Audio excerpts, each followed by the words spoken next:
Welcome to Luca is a Billionaire, where the only thing I invest in is your answers. You begin by confirming your iPad is compatible and running iPadOS 17 or later. This ensures features will work. Once done, sign into your Apple ID and enable iCloud so settings sync. Make a quick backup to iCloud or Finder to protect data, then plug in and update. These first steps prevent lost work and unlock system features immediately.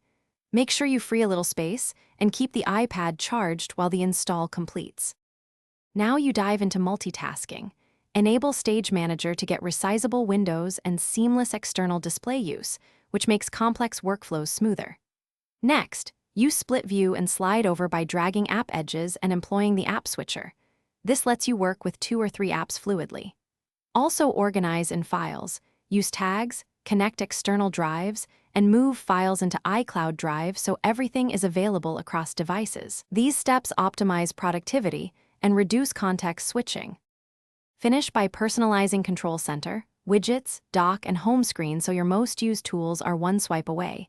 This speeds daily use. Configure Apple Pencil gestures and keyboard shortcuts and set focus modes to reduce distractions during work. Make sure Face ID or a strong passcode is active for security. If something breaks, restart the iPad first. If persistent, reset network settings or boot into diagnostics. That single troubleshooting step resolves most problems quickly and gets you back to work.